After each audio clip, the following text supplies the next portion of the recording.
제가 오늘 올 때 여기 오늘 참석자들이 수능 친 학생들부터 또 교육에 관심 있으신 분, 또 학부모님들, 그리고 다양하신 분들이 오신다고 해가지고 이 강의 준비하기가 조금 어려웠습니다.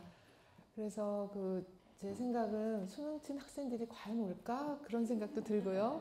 그래도 혹시 올지 모르니까 그 학생들에게도 좀 정말 가치 있고 의미 있으면서 또 한편으로는 재미있는 이야기들을 해봐야 되겠다고 그렇게 생각했습니다. 근데 마침 오니까 학생들은 많이 눈에 띄지 않은 것 같아요. 혹시 수능 치고 온 학생들 있어요? 반갑습니다. 좋습니다. 예. 아주 좋아요. 그래서 제가 오늘 들려드릴 몇 가지 이야기들이 있는데 딱딱한 이론이라든지 재미없는 그런 이야기는 아니고요. 이 이야기들은 여러분들을 위한 것입니다. 제가 준비한 첫 번째 이야기는요. 우리나라 사람들이라면 지난 몇 개월 동안 사실 굉장히 많은 뉴스 속에서 마음이 굉장히 어둡고 무거웠었잖아요. 그래서 세월호에 관해서 저랑 우리 남편이랑 행복연구소 거기 이제 선생님들 한 38, 9분 되시는 상담 선생님들이 우리는 단원고 생존 학생들 74명 그리고 그 부모님들 또 교사들 한 2주 동안 집중으로 심리 회복하는 그런 치료를 했었는데요. 그 치료의 맨 마지막쯤 돼가지고 제가 단원고 생존 학생들에게 들려준 스토리 이야기가 있어요. 그것은 뭐냐 하면 우리가 너무 우리 안에서만 보지 말고 좀 더 큰 틀에서 다른 나라에서는 그런 일이 있었을 때 어떻을까? 특히 이제 시간이 어느 정도 흘러가고 나면 좀 더 큰 그림이 보이잖아요. 그래서 제가 제목을 이렇게 정했었습니다. 그들의 이야기, 우리들의 이야기 하면서 타이타닉호 여러분들 영화를 통해서 많이 아시죠? 그래서 이제 타이타닉호는 지금부터 100여 년 전에 일어났던 일이고요. 우리에게는 너무나 생생한 이야기고, 그리고 또 마침 지금 수능 본 학생들도 아마 뭐 한 건너 이렇게 친구나 아는 친구의 친구나 뭐 그렇게 또 연결이 될 것 같아서 첫 번째 이야기로 제가 그들의 이야기, 우리들의 이야기를 한번 해볼까 해요. 그런데 사실 우리가 보았던 타이타닉 영화의 이야기들은 상당 부분 허구도 많다고 합니다. 사실과는 좀 많이 다른데요. 근데 사실을 좀 보자면 타이타닉호 같은 경우는 1912년 4월 10일 날에 이 배가 이제 큰 배가 침몰을 했는데요. 이 배는 영국에서 뉴욕으로 가던 그때 당시로서는 정말 가장 호화 여객선이었습니다. 그런데 제가 이 사진을 보여주자마자 단원고 학생들은 세월호 내부가 이랬다고요. 그래서 저는 이제 몰랐지만 어쨌든 굉장히 비슷했던 모양입니다. 어쨌든 타이타닉호 같은 경우에는 침몰 통계를 보자면요. 총 탑승자가 2224명이었습니다. 그런데 그 중에서 그때 이제 타이타닉호가 너무나 호화스럽고 너무나 멋있는 배였기 때문에 그 배의 아름다움을 위해 가지고 구명 보트라든지 구명정 그런 거를 별로 실지 않았다고 합니다. 그러니까 너무 좀 비기 싫다, 보기 싫다. 그래가지고 그런 큰 예기치 못한 사고가 있었을 때 구명정이 워낙 부족하니까 사람들이 먼저 아이들하고 여자들부터 먼저 살려주자. 그래가지고 여자 승무원, 그 다음에 이제 어린이들, 그리고 여성들은 많이 살았습니다. 그런데 반대로 남자들은 거의 다 80% 가까이 사망을 했죠. 그리고 총 2224명이 이제 탑승을 했다고 보는데 그 중에서 구조된 사람들은 그 중에 3분의 1밖에 안 되고요. 이제 약 1514명이 사망을 했거든요. 우리나라도 좀 그랬죠. 한 400여 명이 타가지고 300여 명이 사망을 하고 그렇게 이제 알고 있는데요. 어쨌든 여기서 많은 원인들이 밝혀지고 또 많은 또 누구 탓이다 하는 것도 다 나왔고요. 그 다음에 그런 큰 사건 몇천 명이 타서 정말 생사가 갈려지는 그런 상황에서 정말 수많은 영웅들도 있었고요. 또 반대로 좀 비겁한 행동을 해가지고 나중에까지도 참 살아남았다 하더라도 오히려 좋은 사람보다도 더 못한 삶을 사는 사람들도 있었거든요. 근데 저는 제가 이런 이야기들을 그 학생들에게, 특히 생존 학생들에게 얘기를 해줬던 것은요.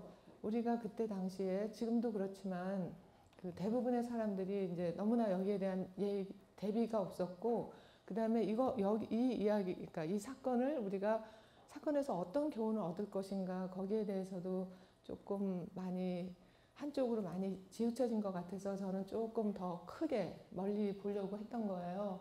그래서 제가 그 학생들에게는 생존자의 라이프 스토리를 말씀을 드렸습니다. 약 9명의, 그러니까 말하자면 이제 그 왜 소녀시대 같이 여러 명의 그 그룹 인원들이 있으면, 아, 저건 내 이야기다. 아, 저 사람 얘기는 정말 누구 것 같다. 이렇게 좀 공감하는 부분이 있을 수 있잖아요. 그래서 제가 이제 여러 명의 이야기를 했는데, 오늘은 여러분들은 이제 거기와는 그래도 조금 거리가 있을 것 같아서 크게 세 스토리, 그러니까 생존자와 또 그 관련된 세 스토리만 이야기를 해드릴게요.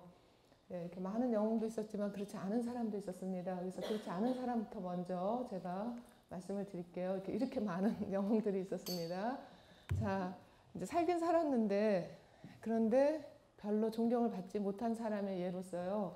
저는 그 골든 부부를 선택을 했는데요. 이 사람들은 생존자, 그러니까 3분의 1 정도의 생존자 중에 끼었어요.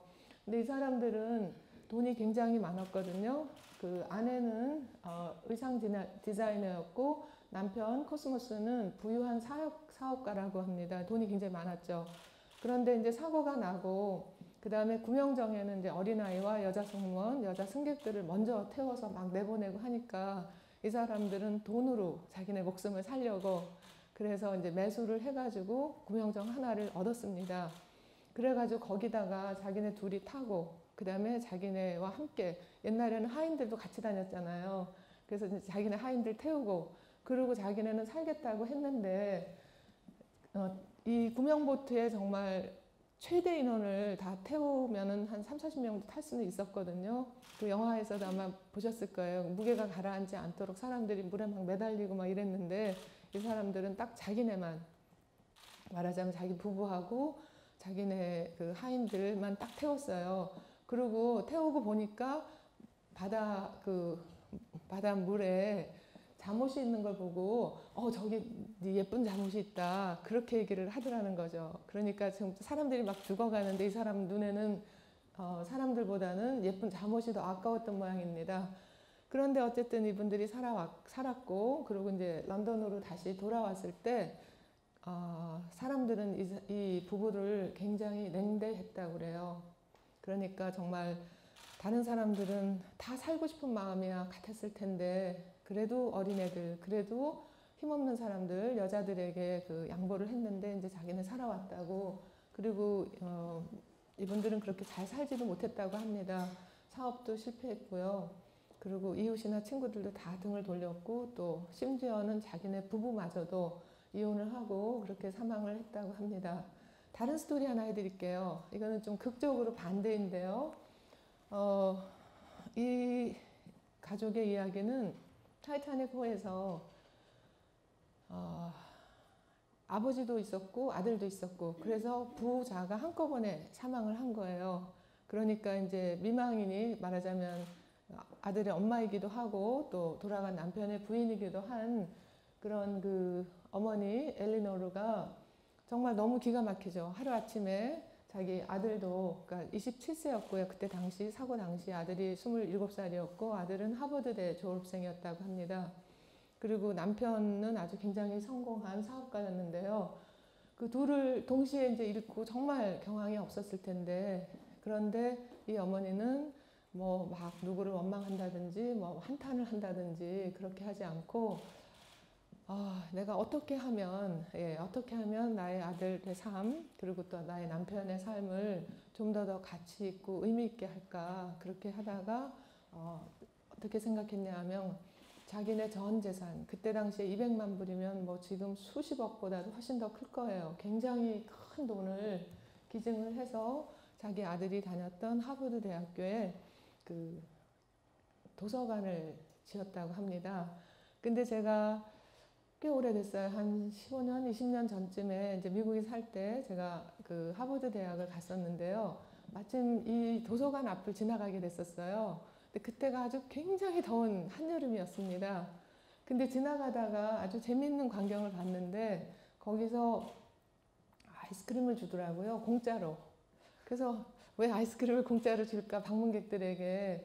그러면서 그 유래를 알아보니까 그때 당시에 이 부인께서 이제 도서관도 지어줬는데 그때 그 아들이 아이스크림을 그렇게 좋아했답니다. 근데 요새는 아이스크림이 정말 동네 슈퍼마켓 가도 살 수 있는 거지만 이때는 냉장고 없으면 정말 먹기 힘든 굉장히 귀한 그런 아주 기호품이었죠. 그래서 그 자기 아들이 그렇게 좋아했던 아이스크림을 자기 아들에게 주는 마음으로 여기 그 학생들에게 그렇게 준다고 그런 뜻으로 이렇게 준다고 하더라고요. 그래서 이제 저도 아이스크림을 먹었고요. 그리고 이게 그때 당시에 지었던 그런 도서관입니다. 그래서 우리가 이렇게 삶을 조금만 이렇게 대비를 해보자면 꼭 살고 죽는 것보다는 어떤 삶이 가치 있는지 또 어떤 삶이 정말 더 오래 사는 삶인지 그런 거를 조금 생각을 해볼 수가 있겠죠. 이번에는 저는 이제 특히 젊은 청소년들 또 수능을 본 청소년들과 조금 더 이렇게 연령적으로 비슷한 사람의 생존자 이야기를 하나 더 해드릴게요. 그 사람 이름은 노리스 윌리엄스 2세인데요. 잘생겼죠? 그런데 이제 이 청년도 그 타이타닉호 배에 탔었답니다. 그리고 이 청년은 원래 스위스 태생이었는데요. 굉장히 운동을 좋아했대요. 그리고 운동 중에서도 테니스를 아주 좋아했는데 아버지랑 이제 미국 여행을 하고 또 혹시 가서 그 학교 내가 가서 테니스도 하고 공부도 하고 그럴 만한 학교 있으면 한번 다녀볼까 하면서 이제 겸사겸사해서 같이 아버지와 그 배를 타게 됐었는데요. 그런데 사고가 났고 그리고 이제 제가 그랬지만 구명자켓이라든지 구명정이 상당히 부족한 상태였다고 그랬죠. 그리고 선원들도 뭐 우왕좌왕하고 그리고 심지어는 뭐 여기로 가라 그리고 어떤 데는 문을 차단을 하고 그리고 이렇게 판단을 제대로 못하는 거를 보면서 이 노리스는 자기가 막 문을 열었다고 해요. 그랬더니 그때 그 선원들이 뭐라 그랬냐면 당신이 이 문을 열다가 문이 망가지면 선주한테 고발을 하겠다.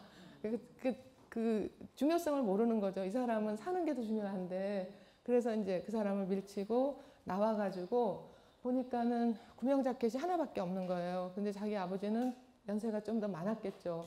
그래서 아버지한테 구명자켓을 드리고 자기는 이제 맨몸으로 바다에 뛰어들었어요. 그런데 그때 당시에 그 바닷물이 얼마나 차가웠는지 보통 사람이라도 그 바닷물 안에 들어가면 보통 한 15분 아니면 다 사지가 마비가 되고 거의 저체온증으로 30분 안에 거의 사망하는 그 예가 굉장히 많았답니다. 근데 이 사람은 그냥 정말 맨몸으로 바다에 들어가 가지고 한 8시간인가를 그 구조팀이 올 때까지 그냥 이제 팔다리를 움직이면서 이렇게 해가지고 살아남았어요. 근데 구조가 됐을 때 동상이 너무너무 심해가지고 의사들이 당신은 이제 다리를 잘라야 될 것이다. 이 다리는 다시 쓰지를 못할 것이다. 이제 그렇게 의사들이 얘기를 했다고 그래요. 그런데 노리스는 자기가 테니스를 그렇게 좋아하는 친구가 다리를 자르고 나면 정말 테니스 못할 거 아니에요. 그래서 의사들에게 내가 내 다리를 살리겠다. 그렇게 이제 결정을 하고 자기가 이렇게 선언을 하고 난 다음에 정말 열심히 재활 운동을 했다고 그래요.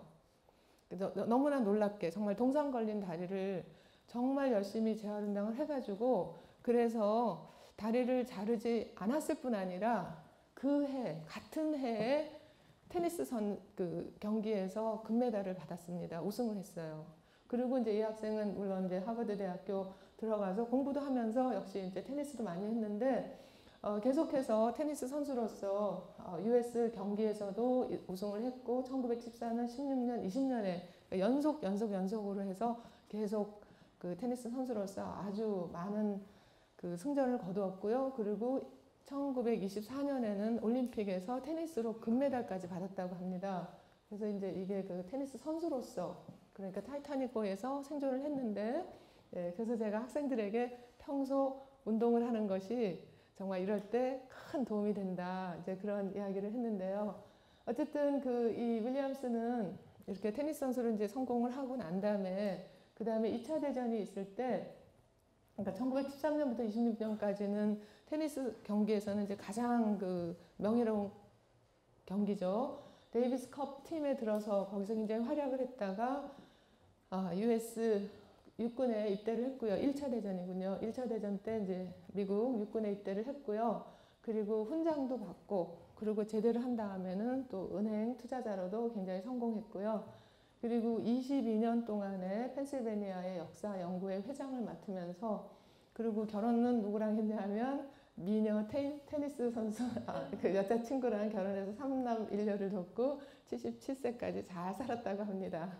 그래서 또 다른 이야기들도 많이 있는데, 일단 이제 제가 세월호와 관련돼서는 이 3명 얘기만 했는데요. 제가 이제 이런 얘기를 하는 것은 우리가 지난 몇 달 동안에 너무 사망자들의 아픈 마음 뭐 그런 거 이해해주고 위로해주고 하는 건 컸지만, 그러나 전체적인 거에서 잃은 것도 굉장히 많다고 봐요. 사실 우리나라에도 이번 세월호 사건에서도 영웅이 정말 많았거든요. 정말 훌륭한 사람들 많았고요. 그리고 제가 현장에 가서 이렇게 2주 동안 정말 학생들하고 꼬박 같이 아침 몇 시인가요? 뭐 하여튼 아침밥 먹을 때부터 저녁까지 그렇게 같이 지내면서 정말 학생들도 그렇고 또 학부모들도 그렇고 주변 사람들, 심지어는 얼굴도 모르는 택시 기사들까지도 정말 많이 마음으로 도와주고 진심으로 참여하고, 그런데 이제 그런 좋은 면들도 많이 있었는데 미디어에 부각된 것은 서로 니탓, 원망하고 탓하고 비난하고 그런 거에 너무나 많은 정신력을 소모를 하는 걸 보고, 물론 우리가 이제 이런 상처가 좀 아물고 하려면 시간이 걸리겠지만, 저는 굉장히 안타까웠던 것이, 이번 일은 사실 어른들 모두의 잘못이라고 볼 수도 있는데 학생들이 갖는 메시지가 뭘까, 그게 참 안타까웠어요. 많은 학생들이 어른 말 들으면 안 된다 이런 생각이 들 거고, 누굴 믿어야 되느냐, 아무도 못 믿겠다 이런 마음이 들 수 있잖아요. 그런데 우리가 이제 이렇게 좀 남의 얘기기는 하지만은 좀 더 이렇게 거리를 두고 보면, 그러면 좀 더 큰 그림에서 충분히 틀림없이 우리가 이런 큰 아픔과 또 충격과 고통 속에서도 또 큰 교훈도 얻을 수 있지 않을까. 그리고 그런 쪽으로 선생님이나 또 학부형이나 그리고 또 사회의 지도자들이 학생들과 좀 더 많은 이야기를 나눠보면 어떨까, 이제 그런 생각이 들었어요. 예를 들어서 만약에 너가 배 안에 있었다면 어떻게 했었을까라든지, 또 살았다면 어떻게 그 경험이 너의 삶에, 나머지 삶에 어떤 영향을 미칠까, 뭐 그런 것들을 우리가 좀 더 같이 이야기를 나누거나 그랬다면은 이렇게 그냥 덮어두는 그런 아픈 이야기로 끝나지 않고 여기서 조금 더 한 걸음 성장하지 않을까, 이제 그런 생각이 들었습니다.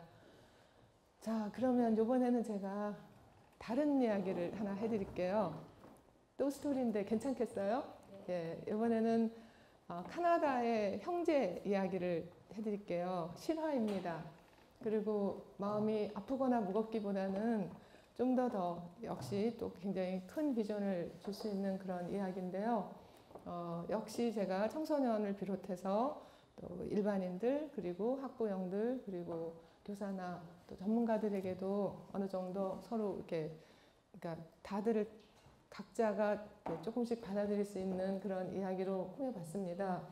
그건 제가 여기서 제가 한 가지 말씀을 드리고 넘어갈게요. 이거는 단원고 생존된 학생들하고 우리가 같이 얘기를 나눴던 것 중에 하나인데요. 우리가 누구를 잃으면, 특히 친구들을 잃으면 왜 이렇게 고통스러울까?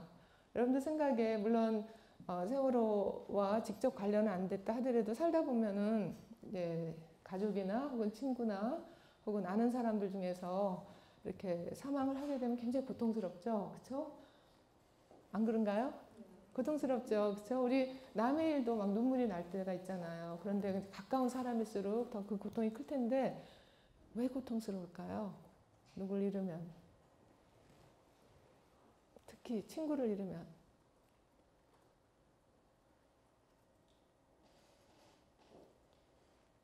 아무도 답이 안 나오세요? 너무 당연해서 답이 안 나오나요? 제가 조금 더 시간을 드려볼게요. 한번 생각해 보세요.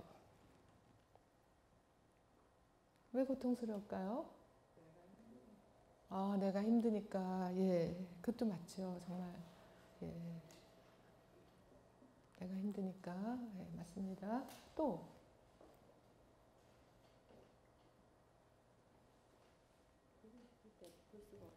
아, 예, 좋습니다. 보고 싶을 때 볼 수가 없어요. 예, 그렇죠. 보고 싶을 때 볼 수 없는 것도 참, 예, 고통스럽죠. 또, 또,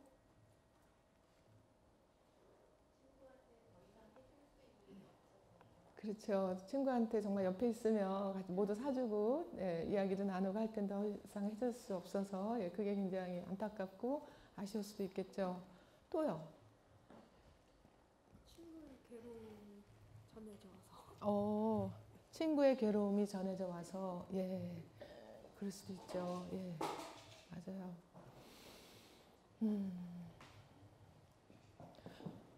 혹시 남자분들도 여기 몇 명 계시는데 지금 거의 다 여자분들만 답을 하셨는데 혹시 누가 왜 고통스러울 것 같아요? 마찬가지인데요. 네. 더 이상 만나거나 해줄 수 없다는 끝났다는 예, 생각. 끝났다는 거. 아, 예, 예. 그렇군요. 예. 맞아요. 여러분들이 지금 말씀하신 거 다 맞는데요. 그것을 이제 다 모아보자면 한마디로 우리가 예, 누구를 잃었을 때, 특히 친구를 잃었을 때, 가족을 잃었을 때 고통스러운 이유는 우리가 그만큼 사랑하기 때문이에요. 사랑하지 않는다면 사실 고통스럽지 않죠. 그죠? 그래서 사랑을 많이 한 만큼 고통도 그만큼 클 수 있습니다. 전혀 내가 관련이 없고 사랑하지 않았다면은 그렇게 아마 그렇게 절절하게 아프지 않을 수도 있거든요.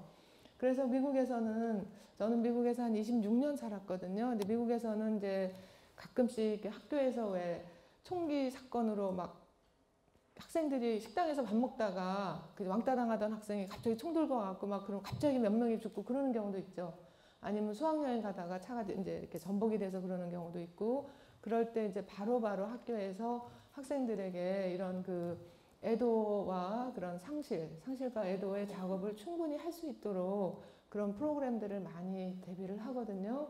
네, 우리나라에서도 아마 그 단원고 같은 경우는 이제 저희가 갔지만 다른 학교에서도 그런 장면들을 계속해서 텔레비에서 볼 때마다 특히 그 청소년들 또 비슷한 또래 학생들은 굉장히 무섭고 또 굉장히 혼란스럽고 또 굉장히 두려웠을 거예요. 그래서 이제 그런 거에서 이렇게 우리가 어른들이 같이 이런 이야기들을 이렇게 담론화하면서 치유해 나가고 회복해 나가는 그런 작업이 뭐 있는 학교도 물론 있었겠지만 좀 더 있었으면 좋았겠고요. 그래서 crying is okay here 예, 이런 말 하죠. 울어도 된다는 거예요. 예, 안 슬픈 척 또 안 우는 척 하지 않고 억누르지 않고 울어도 되는데 여기서 그 상실의 고통 후에 학생들이 어떤 것이 필요하냐 하면 고통스러운 감정을 표현할 수 있는 안전한 통로가 필요하다는 거죠. 안전한 통로. 그런데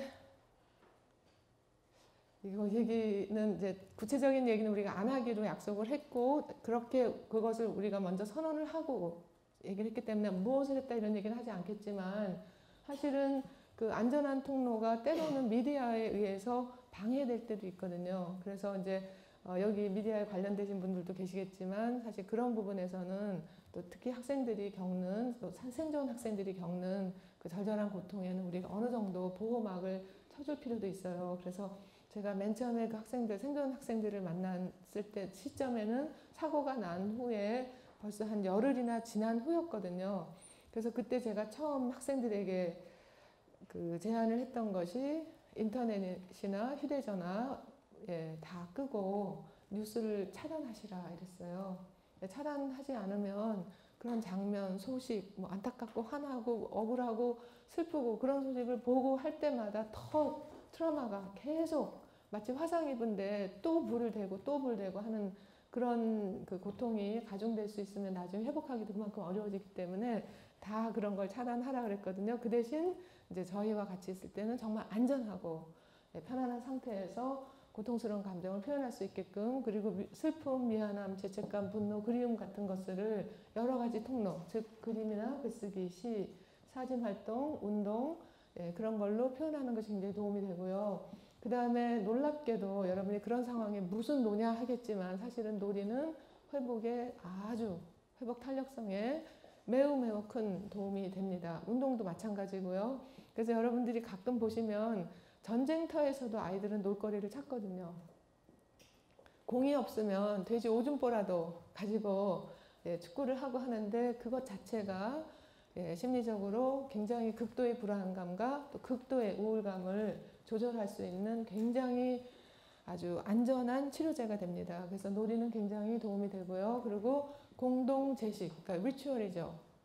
리추얼은 뭐냐 하면 그 학생들이 처음에는 거기 조문 가는 것도 못 가게 했다고 하거든요. 그리고 또 부모님들도 두려워하고 선생님들 두려워하고 어떻게 할지 모르는데 저는 본인이 거부하지 않는 한은 가서 그 자기와 헤어진 그 친구들에게 정말 그 고별도 하고 그런 그 꽃도 헌정을 하고 또 마음속에서 하고 싶은 이야기도 하고 하는 그러한 제식, 또 거기에서 또 의미를 찾는 작업, 이런 것들은 회복에, 성장에 굉장히 도움이 된다는 얘기를 말씀을 드렸습니다. 그리고 회복을 위한 이건 7가지 보통 우리가 애도와 상실의 고통에서 회복하는 방법 중에서 어떤 감정도 허용하라는 거죠.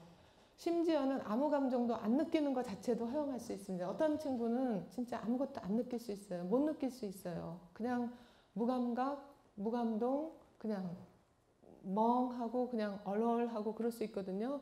그래서 그럴 수도 있고 아니면 화가 날 수도 있고 굉장히 무서울 수도 있고 하는 어떤 감정도 우리가 허용을 하고, 그리고 감정을 느낄 시간과 기회를 갖는 것도 좋습니다. 뭐 산책을 한다든지 혼자 있는 시간도 조금 갖고요. 그리고 자기 자신을 잘 돌보고, 말하자면 먹는 거, 입는 거, 자는 거 이런 것들 잘 돌보고, 또 자기 자신을 너무 탓하고 괴로워하지 말고, 특히 생존자의 죄책감이라는 게 있잖아요.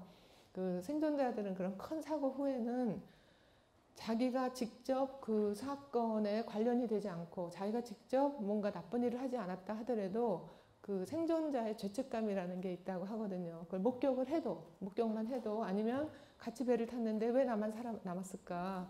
그런 것 자체가 굉장히 죄책감이 될 수 있는데, 이제 그런 것 때문에 자기를 안 돌보는 경우도 있고요. 심지어는 어떤 부모님들은 아이가 죽었는데 내가 어떻게 밥을 먹느냐, 그래서 본인들도 밥을 안 먹는 경우도 있습니다.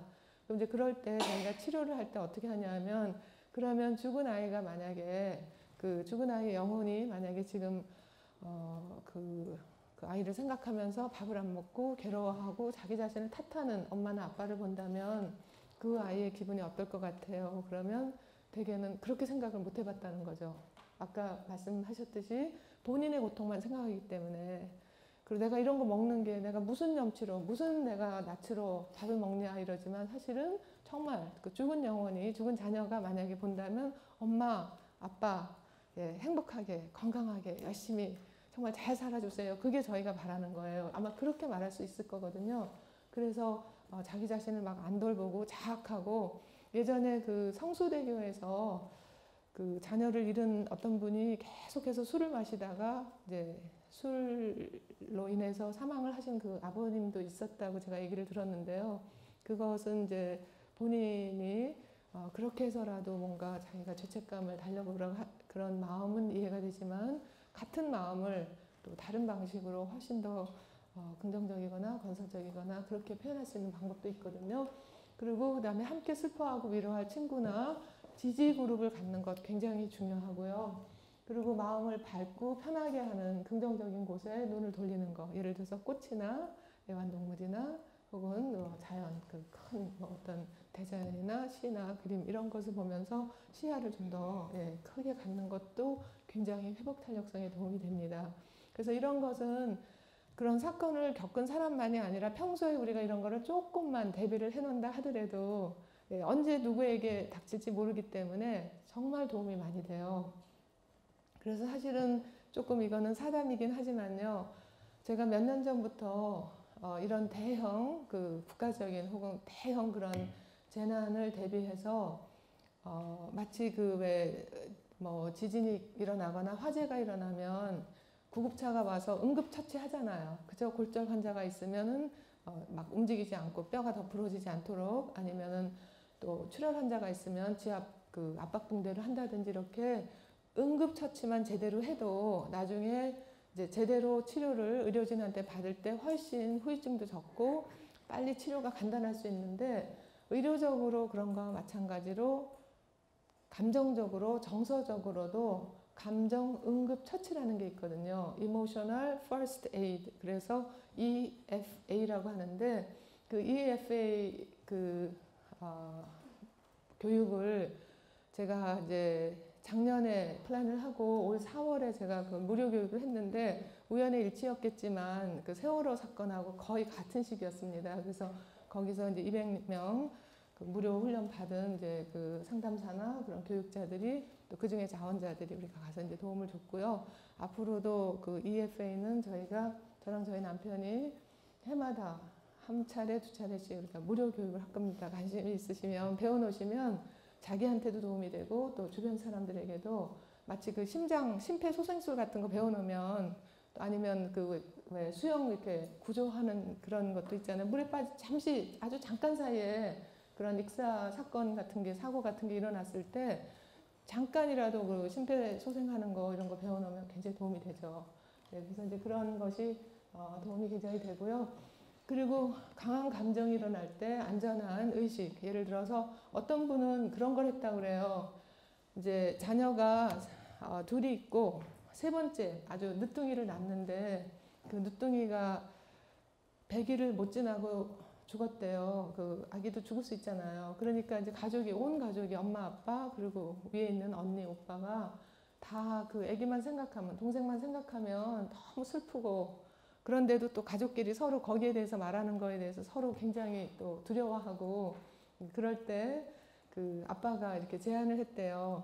우리가 그 한 달밖에 우리 막내 동생하고, 그러니까 우리 막내 아기하고 한 달밖에 같이 있지 못했지만 그래도 우리 가족이었고, 그래도 우리가 정말 그 아기를 사랑했고, 그래서 그 생각이 나고 보고 싶고 그럴 때 식탁 위에다 작은 배를 하나 놓고 배를 딸랑딸랑 흔들자. 아기 생각나고 보고 싶을 때.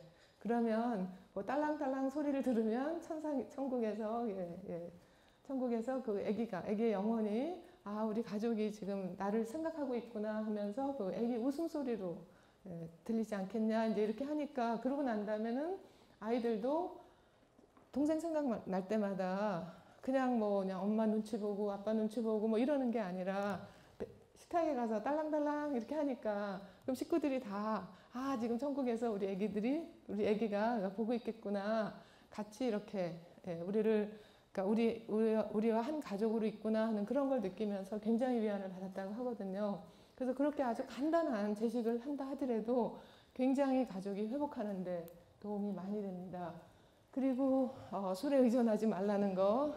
보통 이제 굉장히 강한 감정이 올라오게 되면, 슬픔이라든지 또 원망, 분노 이런 그 감정이 올라오게 되면 스트레스도 많이 받게 되고 쉽게 술에 의존하게 되거든요. 근데 그럴 때 술에 의존하지 말고 이런 다른 방식들이 많이 있으니까요.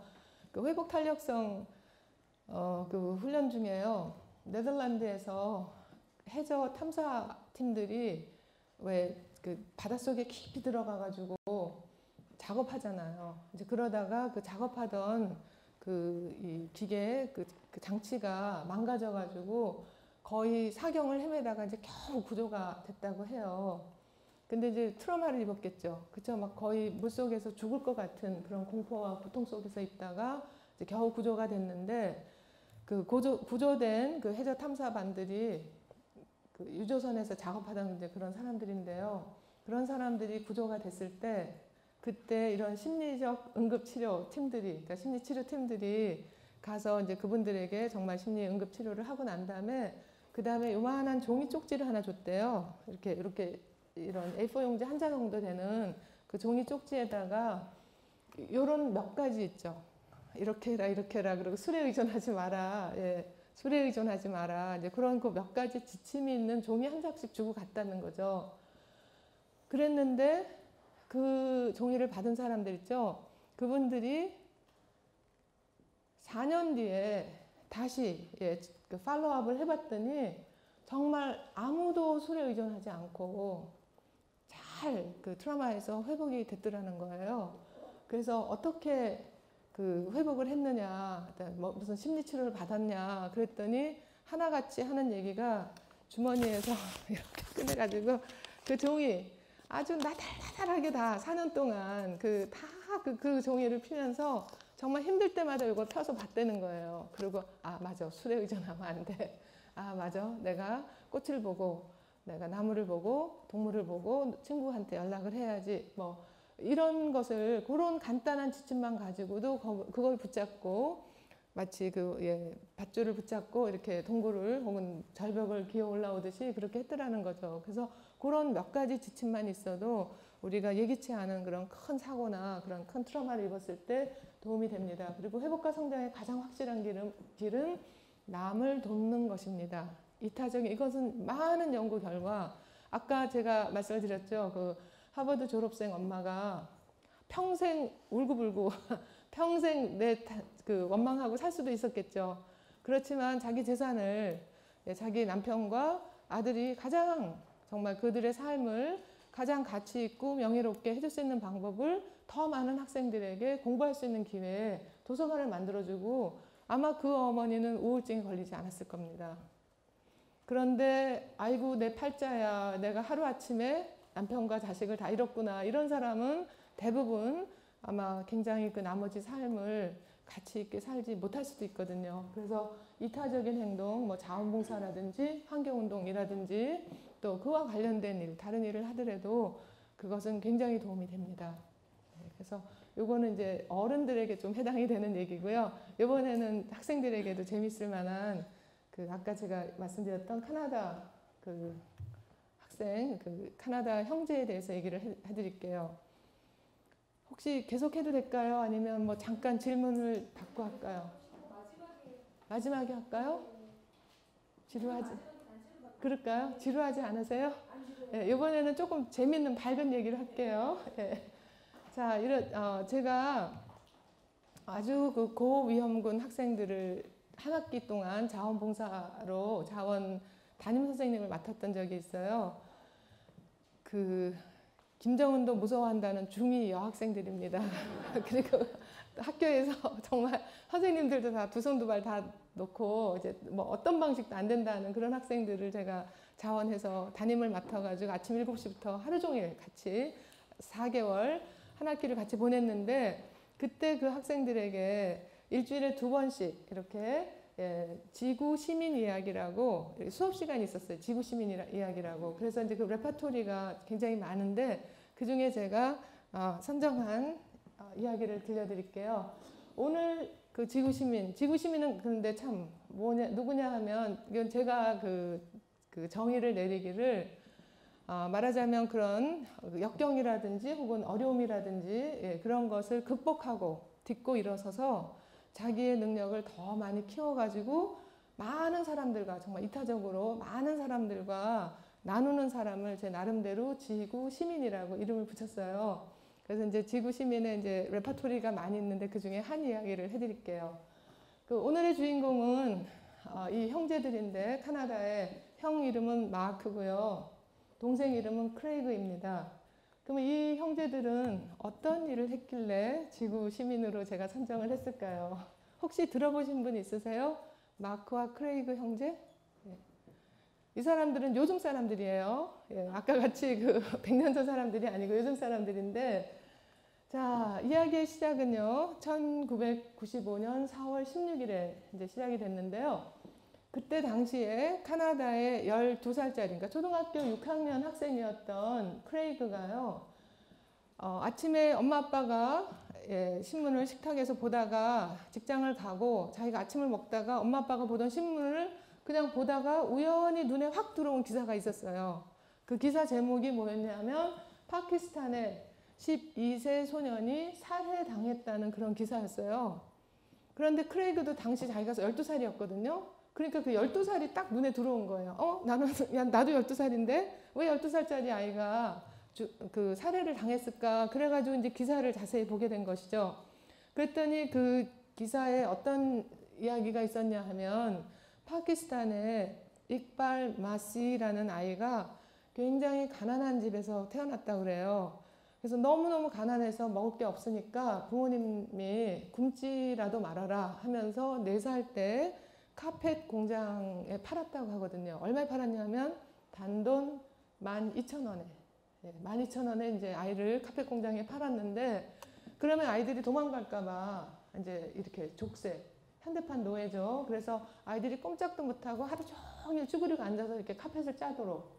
왜냐하면 그렇게 하루 종일 일해봤자 빵 한 덩이만 주면 되니까 인건비가 굉장히 싼 거죠. 그래서 이제 그 익발은 4살부터 카펫 공장에 노예로 일을 했는데요.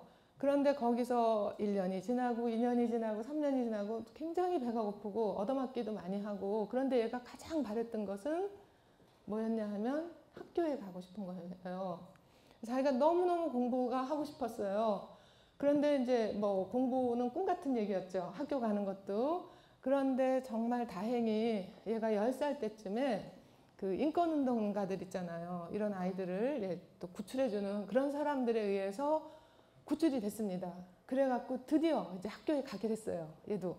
그러니까 자기가 이제 학교를 가게 됐으니까 자기 꿈이 이루어진 거잖아요. 말하자면. 그래서 거기서 야, 이제 나 학교 가게 됐다 이러고 했으면 이제 이야기는 끝났겠죠. 그런데 너무나 놀랍게도 얘는 그 공장 탈출해서 이제 그 인권운동자 그런 사람들한테 구출이 돼가지고 자기가 학교를 다니게 됐는데, 자기 혼자 학교 다니는 게 마음이 안 편한 거예요. 아직도 지금 그 공장에는 너무나 많은 아이들이, 자기 같은 아이들이 아직도 맨날 발이 묶여가지고 빵 한 덩이 먹으면서 하루 종일, 그래서 애들이 이렇게 등이 꾸먹거든요. 피고 놀지도 못하고 일도 못해가지고, 그러니까 돌아다니지 못해가지고 그런 친구들이 아직도 많은데 나 혼자 학교 다니는 거면은 마음이 안 편하다. 그래가지고 얘가 그 아동 착취를 고발하고 그걸 세상에 알리기 시작한 거예요. 10살짜리가. 그러니까 서방 세계에서는, 유럽이나 미국이나 거기서는 이 아이를 Person of the Week, 그래서 금주의 인물로 뽑았어요. 야, 대단하다. 조그만 아이가 굉장히 용기 있다. 그렇게 해서 뽑았는데, 그런데 누가 얘를 제일 미워했게요?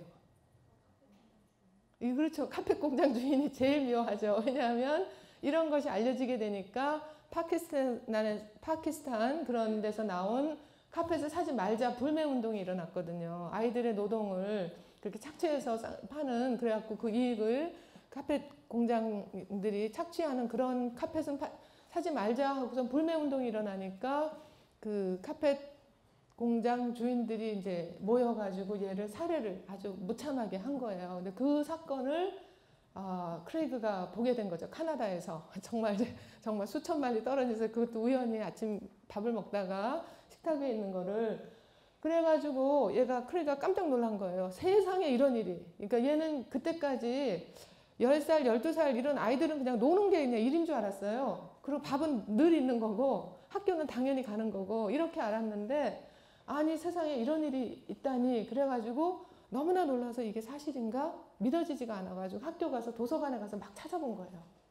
그래서 진짜 아동 노예가 있나, 진짜 파키스탄에 그 카펫이 애들이 만든 건가, 이런 걸 막 찾아보니까 이게 파키스탄에만 있는 것이 아니라 전 세계에 수백만 명의 아이들이 하루 종일, 요만한 아이들이, 이 벽돌이 굉장히 무겁거든요. 이 무거운 벽돌 하루 종일 날린다든지, 아니면은 얘는 남미 아이인데요. 2살 때 노예로 팔려가고 하루 종일 부삽으로, 자기 키보다 더 큰 부삽으로 그 광산 흙을 날른다든지, 심지어는 더 심한 케이스도 많이 있습니다. 그래서 아시아, 아프리카, 남미 이런 나라에서 정말 아동 노예가 굉장히 많다는 거를 알게 된 거예요. 크레이그가. 그러니까 세상에 이런 일이 있다는 걸 알았고요. 그 다음에 이제 더욱 잔인하고 끔찍한 것은, 그때 당시에 이제 동유럽이 많이 이렇게 무너지면서 동유럽에 있는 개들을 나르는 이런 캐리어 있잖아요. 거기다 집어넣어서 자동차나 이런 데다 이제 몰래 싣고 와서 서유럽에서 아동 그 노예로 파는 그런 일까지도 벌어지는 걸 보고 너무나 놀란 거죠. 그래서 이제 충격을 받은 거예요. 왜 어른들이 이런 일이 벌어지는 거에 대해서 아무것도 안 할까? 깜짝 놀란 거예요. 이런 일이 있다는 것을 안 것도 놀랐지만 왜 어른들은 아무것도 안 할까? 그게 너무나 이상한 거예요. 그래가지고 생각을 해보니까 왜 안 할까요? 어른들이. 이 사람들은 이렇게 아이들이 길거리에서 고통을 받는데 왜 어른들이 별로 관심을 두지 않을까요? 특히 정치가들이 왜 관심을 안 둘까요? 그렇죠. 투표를 안 하니까 얘네들은 자기네가 뽑히고 안 뽑히는 거에 별 관심, 그게 당락에 크게 지장이 안 되니까 관심을 안 두는 거죠. 그래가지고 정말 이제 많이 놀람의 이제 연속이었는데 여기서 가장 크레이그에게 그러니까 좋은 충격을 주었던 것은 바로 익발 이 친구였습니다. 왜냐하면 12살짜리 아이가 어떻게 이런 용기가 있었을까? 그게 굉장히 크레이그의 머리를 굉장히 놀랍게 충격을 준 거죠. 나는 진짜 여태까지 놀고 먹는 것밖에 몰랐는데 친구들하고 뭐 파티하고 놀고 학교 가고 이런 게 전부인 줄 알았는데 얘는 다른 아이들을 살리기 위해서 자기가 죽은 거잖아요. 그렇죠? 그래서 거기에 너무너무 충격을 받았어요. 그래가지고 야 나도 뭘 해야 되겠다. 근데 뭘 해야지? 막 이러다가 자기 친구들한테 가서 얘기를 한 거예요. 얘들아 이런 일이 있댄다. 6학년 친구들한테 막 얘기를 한 거예요. 그러니까 관심을 보이는 친구들이 있겠죠. 그래가지고 관심을 보이는 친구 12명이 모여가지고 12-year-olds라고 그래갖고 12명의 12살 친구들 이렇게 클럽을 만들었어요. 그래서 우리가 진짜 그 카나다에서 이렇게 편하게 살 것이 아니라 우리 나이 또래에 고생하는 다른 나라 친구들을 이제 도와주자 이제 이렇게 하면서 그러다 보니까 자기가 이제 현장에 가서 보고 싶은 거예요. 그래가지고 자기가 나는 이제까지 아이들은 아무것도 할 수 없다고 생각을 했는데 그런 익발 같은 파키스탄의 소녀는 진짜 가진 것도 아무것도 없는 애가 어쩌면 그렇게 훌륭한 일을 했을까. 이제 그러면서 이제 나도 뭔가를 하려면 좀 더 현장을 잘 봐야 되겠다 그러면서 파키스탄에 가보겠다 그런 거예요. 그러니까 이 크레이그의 엄마 아빠가 그래 가봐라 그러셨겠어요? 뭐라 그러셨을 것 같아요? 네? 커서 가라. 그쵸? 대부분의 부모님들께 너무 위험하다. 넌 너무 어리다. 막 그러셨겠죠? 그래서 얘가 부모님을 설득하다 안 되니까 그러면 내가 비행기 값을 벌어서 가겠다 이러면서 진짜 옆집에 가서 잔디도 깎아주고 가서 자동차도 막 닦아주고 이러면서 돈을 모으기 시작한 거예요. 너무 진지하게 너무 열심히 하니까 그 부모님들도 이제 감동을 받아가지고 그래 그러면 네가 가되 대학생하고 같이 가라 이랬어요. 그리고 비행기 값은 네가 번 거 플러스 나머지 그 채워지지 않은 부분만 부모님이 대줄게 이래가지고 이제 얘가 현장에 가봤더니 현장은 더 끔찍했던 거예요. 자기가 가서 보니까 더 정말 어려운 아이들이 많고 뭐 파키스탄이라든지 이런 데 돌아다니면서 그래서 이제 그걸 보고 와서 아주 생생하잖아요. 그냥 책으로 보는 거랑 다르니까. 그래가지고 자기가 이제 학교를 돌아다니면서 이때는 이제 이미 중학생이 됐죠. 그래가지고 이제 막 학교에 가서 이제 얘기를 한 거예요. 얘들아 이런 일이 있단다. 우리가 이렇게 가만히 있으면 되겠냐 이제 이러면서 막 가서 이제 이야기를 하게 됐고 그리고 뭐 가니까 이렇게 아프리카 같은데 내전이 있어가지고 곳곳에 지뢰가 있고 아이가 발을 뭐 이렇게 다리가 잘라진 아이들, 밥을 못 먹는 아이들, 학교 못 가는 아이들 이런 애들 너무 많으니까 할 일이 너무 많은 거예요. 중학교 학생이 하기에는 일이 너무 많았어요. 그래가지고 이제 나 진짜 혼자서 다 못하겠다. 그래갖고 자기 형한테 형 나 좀 도와줘. 이제 형한테 이제 SOS를 친 거죠. 형은 크레이그보다 나이가 좀 더 많았는데요. 5살인가 6살 더 많았어요. 그 형은 그때 당시에 대학생이었습니다.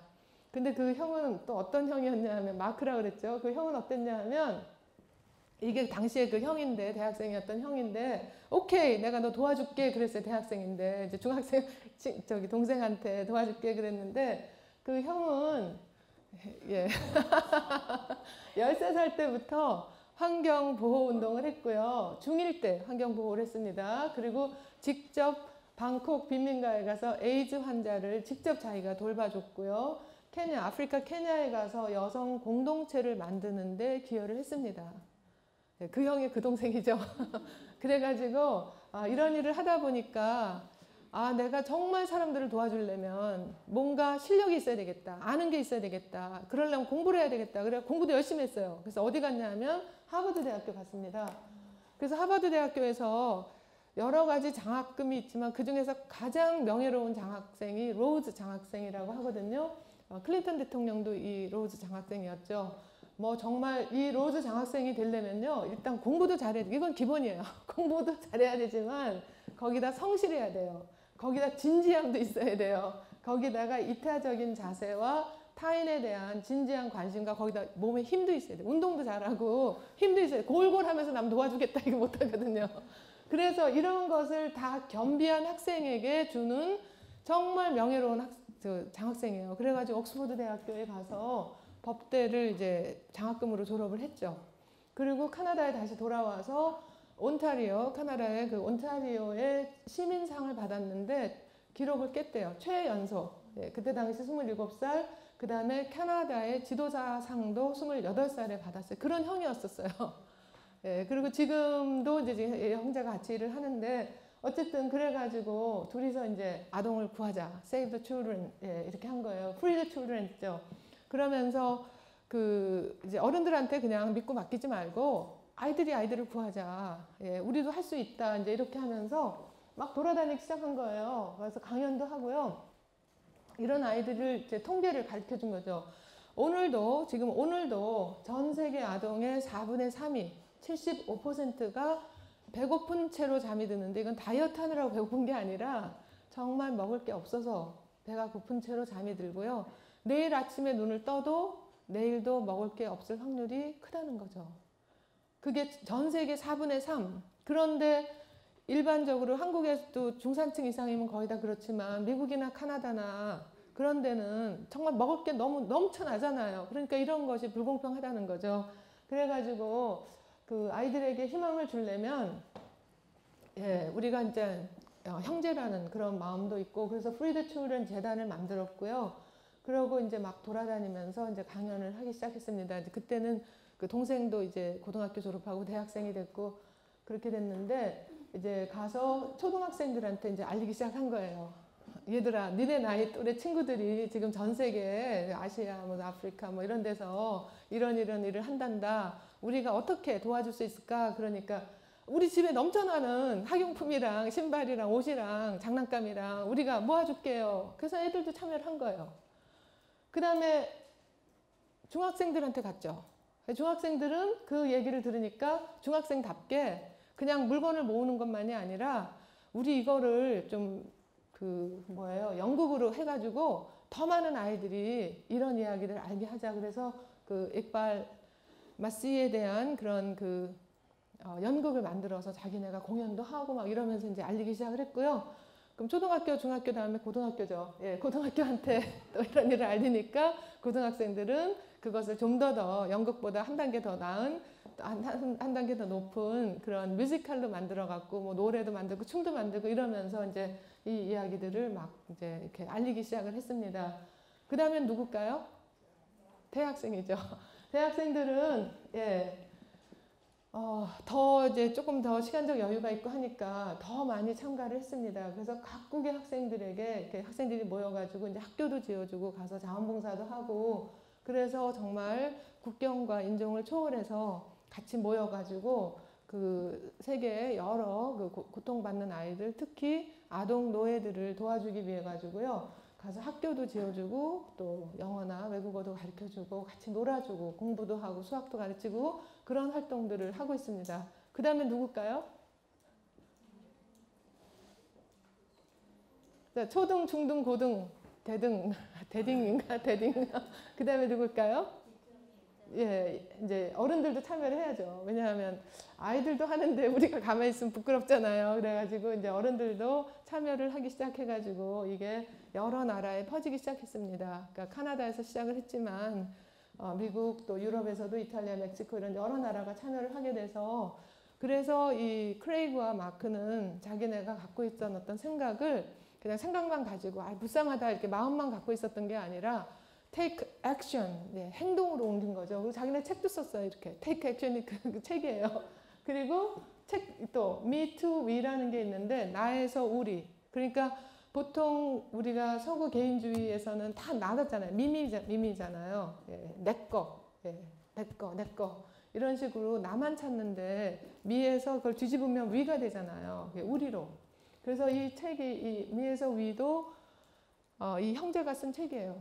그리고 저는 이 형제 이야기를 이 책을 보고 알았어요.